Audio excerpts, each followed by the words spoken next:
Hello, Thousanders. I'm happy to be here with you today with author Linda Zern, the author of Beyond the Strandline, and we're going to take a couple of minutes to talk about her next book coming out in the series. And why don't you take a second to tell us about maybe the series and the next book coming out?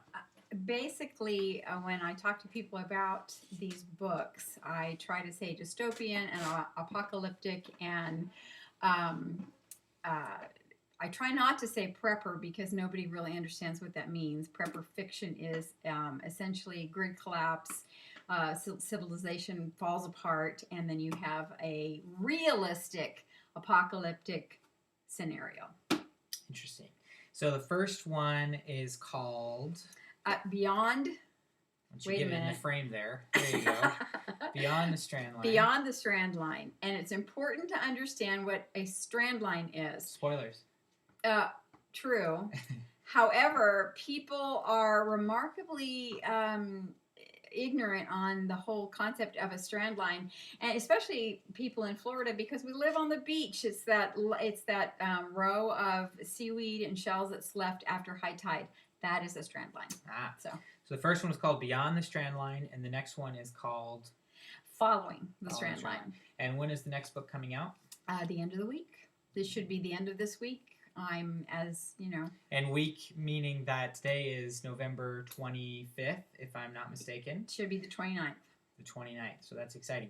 So it's a prepper survival fiction type thing. But what are some of the main kind of themes driving the story along as well? Not just plot, but what are some of the ideas that you're trying to tackle in a book like this? I want people to understand that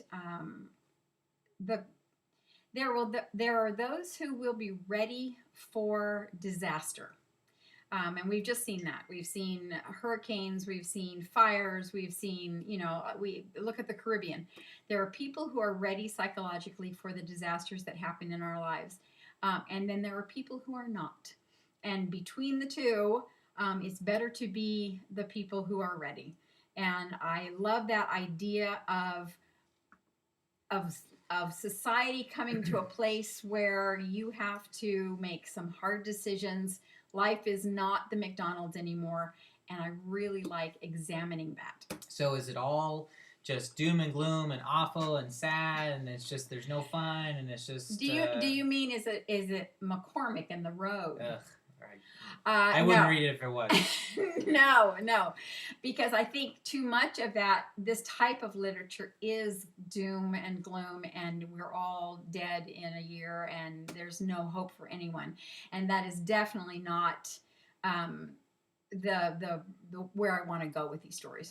Interesting. So there's a little bit of romance in it, right? Absolutely. And so the first book, Beyond the Strandline, I would say has a little bit of that kind of young adult feel in terms of the romance and sensations up the legs and things of that sort. Tingles up the leg, of course. Oh, yeah. Good stuff. Now, Following the Strandline has some of that as well. I have read the book and I enjoyed it quite a bit. And I'll have a full review later on, closer to when the book comes out, which I guess here is pretty soon. But there are some interesting ideas that the book deals with. And which one? Are you talking about the Beyond? Following Strandline, I'm sorry. Oh, Following Strandline, okay. that I want to talk about just for a second. And no spoilers here because I want people obviously to read the book. But something that struck me, especially as a female author, you seem to deal with ideas of feminism. Yes. In the book, but in a almost mixed message kind of way. But as I read the book and then got to the end of the book, I realized that maybe it wasn't as mixed message as I had originally thought, and maybe was a little bit more deliberate. So can you just touch on that a little bit and some of the ideas of feminism that are in Following the Strandline? One of the things about this kind of literature is that you generally see a very patriarchal society, establishing itself. The men save us, and then they take care of everything, and they know how to shoot the guns, and they know how to clean the fish or whatever. And I like the idea that maybe that women are as capable, certainly, as the men to establish civilization in in this story, you have a group of women who have been brutalized. They have been truly, it's truly been a disaster for them. They have been enslaved, and their response to that is both strong and yet brutal. And I think women can be just as brutal as men. And in that sense, maybe it's a mixed message of feminism. But honestly, we are human beings, even if we are women, and and certainly